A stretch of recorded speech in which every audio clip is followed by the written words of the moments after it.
Football is back, finally. It's been a long international break. It's felt the longest of the three, and I don't know if that's because it's the last one and we know the festive period is now upon us and there will be no more pauses, no more international breaks until March, which is always a lovely time of the year. It really is, because now we get to savour so much football. And pretty much from a Chelsea point of view, from this point on, from the Burnley game tomorrow lunchtime, it effectively, give or take, is a game every 3 or 4 days when you factor in the Champions League, a Premier League midweek game, and also the League Cup. And if you stretch that out till the Newcastle game away from home on the 20th of December, which is about a month, it's an intense period. It's going to be quite a defining period, I think, for Chelsea and for Enzo Maresca. We start away at Burnley at Turf Moor Saturday lunchtime, and that's what we're going to do in today's preview. This is my team selector for Burnley away. If you are new around here, regularly covering the club, match previews, reviews, news, culture, all of that good stuff. Like, subscribe, get involved down in the comments on my team selector. We'll start off with Enzo Maresca's pre-match press conference, react to whatever he had to say. Then we'll look at the opposition, and then I will give you my predicted 11. Please do get involved down in the comments with your predicted lineups and thoughts, feelings ahead of this game.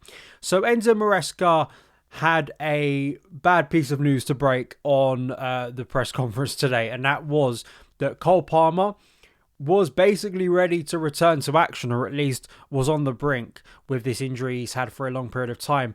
But then, sounds like in the middle of the night woke up and somehow fractured his toe. So he will now miss Burnley, Barcelona and Arsenal at least, and maybe more. I saw Matt Law reporting for the Telegraph today. They're actually making a special football boot just because of this injury. I mean, you really couldn't write it. Bad luck, in terms of waking up. I know Maresca was joking about, he wakes up and bangs his head a lot, apparently. So poor Enzo. But, it's just terrible timing, terrible fortune, given he was so close to returning. I guess to balance it out, Benoit Badiashile is now back fit for Chelsea. Also, Pedro, Neto and Enzo Fernandez are also fine after they had some concerns around injuries over the international break. But we will see whether Palmer is able to return in a couple of weeks' time, because there's so many games, and if you're out for a week, you're effectively missing at least 3 games at the moment. So, given some of those big games that I think Chelsea were sort of focused on getting Palmer ready for, specifically the Barcelona game and also the Arsenal one, that is of some concern. I do just want to quickly say, because I wrote this for my Hooligan Soccer piece this week, and it's something that I've seen discussed a lot, and some people kind of being quite confused or kind of thinking, why are people focusing so much on Burnley when we've got Barcelona and Arsenal coming up? Yeah, Barcelona and Arsenal are always going to take up more headspace and more kind of focus from the footballing world. But I mean, I truly do think this is a very important game for Chelsea, because I've seen how we've operated post-international break so far this season. Brentford and Nottingham Forest. One was a draw, one was a win. But in both of those games, the performance level, specifically in the first half, simply was not good enough. And the starting lineups, I think, were not the right ones. And I think that, for me, is kind of essential for this game, because Burnley as a team are one historically, especially away from home Chelsea, have actually been pretty good at succeeding at.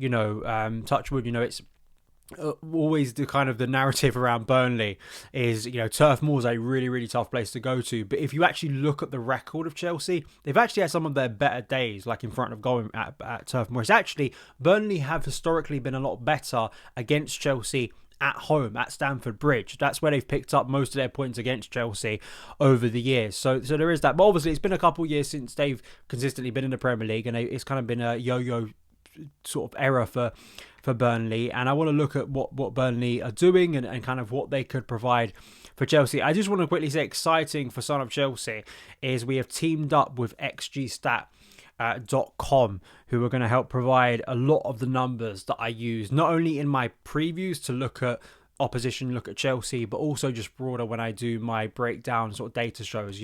We love to do on this show opinion, passionate, emotional opinion, but also that opinion being helped and informed by actual data, by actual objective reality and some of the numbers. And I want to say a massive thank you to XG Stat, which you can get the link down in the description box below, and also an ability to sign up to get their full library of XG data for under £5 a month, which is a pretty good deal when you factor in all of the data that's out there now, and you can get it simplified. Not just Premier League, you can get the full library of Premier League data for teams, for players, for Chelsea players, if you kind of want to break and analyse things across the course of the season, as I do on this show. But also, if you're an avid FPL player and want to get stats for that, definitely check out, and you can use my coupon code SOC50 at checkout to sign up. So I know a lot of people interested in data who follow my podcast and my YouTube channel. Go down in the description box below, support XG Stat, because it also helps Son of Chelsea. So let's dive into Burnley and the opposition. Scott Parker, I think, has actually done a pretty decent job. A couple of years ago, I would have kind of been very sceptical about him in the Premier League, given some of the really horrendous runs he'd gone on before with Bournemouth, with Fulham.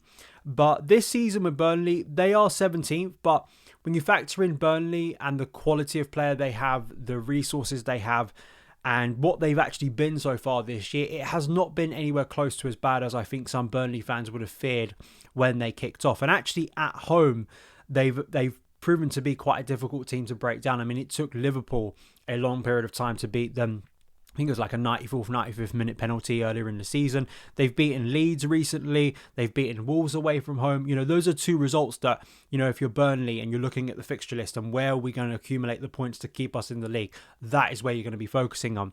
But also in terms of defensively, they sit in a low block. Physically, they've become a much more commanding team. I think that is much more suitable for Burnley in the Premier League than the Vincent Kompany style a couple of years ago, where they played some nice aesthetically pleasing football, but from a physical point of view, they were just overrun by better teams. And I think that is what Scott Parker and Burnley have very much married up, especially defensively last year in the Championship. They conceded an amazing low number of goals, I mean, for them in their promotion-winning season. In terms of home form, it's a 40% win rate so far, so that's where they're really gaining their points so far. You've got to have a good home form, especially if you're trying to stay in the league. You've got to kind of make that a fortress.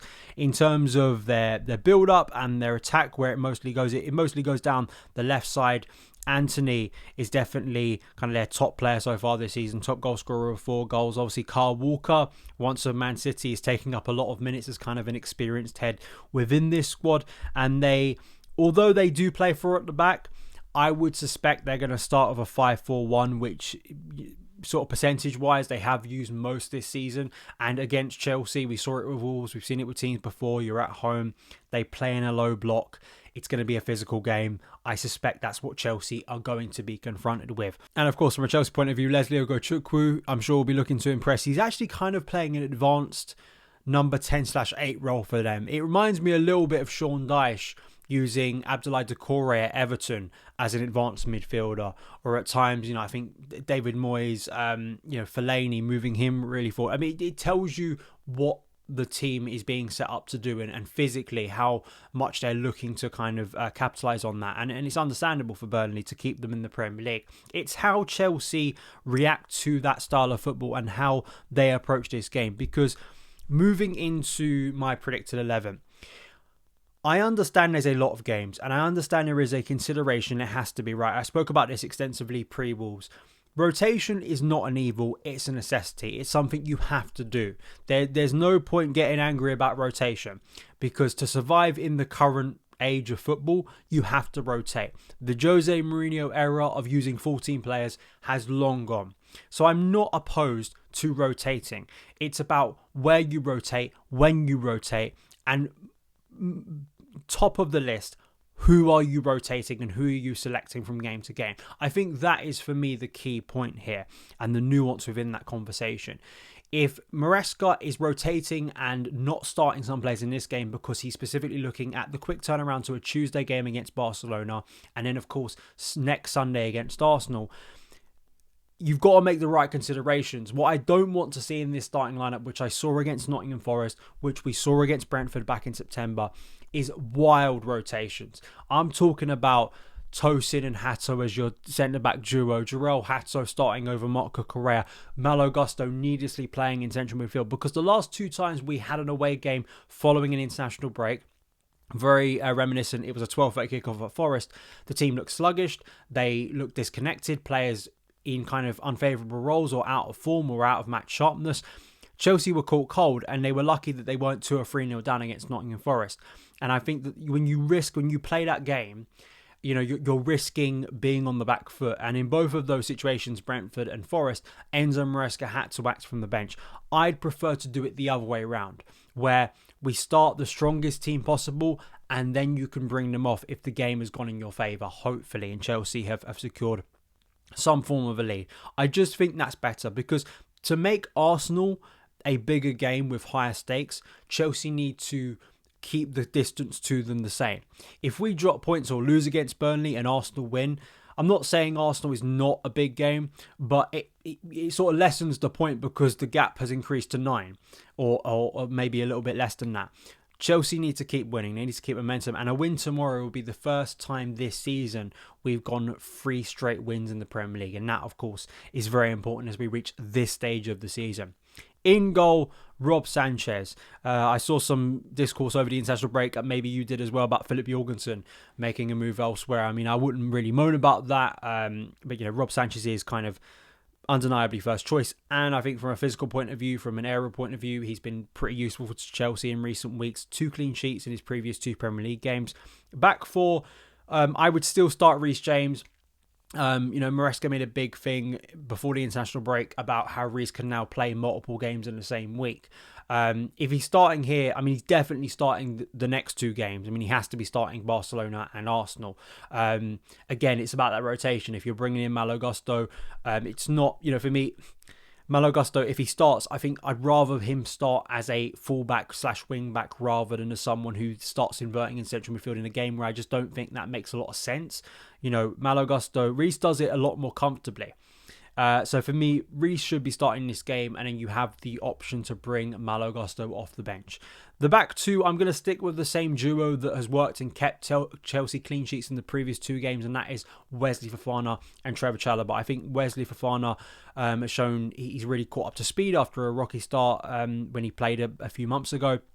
And actually, from, again, aerial point of view, when you're thinking about what the threat's going to be set piece-wise for Chelsea in this game, long throws, corners, where are Burnley going to try and capitalise, I think Fofana has shown to be a good defensive partner for Trevor Chalobah. Cucurella too, it's a feisty, physical game. I think Cucurella should start this game. Enzo Fernandez, referring back to XG stat, I mean, he kind of is the hot player at the moment. He's the one that, we speak about this a lot, about his metrics showing to be a really, really important player for Chelsea. And still, I find it quite puzzling. There's discourse that he isn't an impressive player for Chelsea. Just looking at some of his attacking metrics and the percentile compared to other midfielders this season.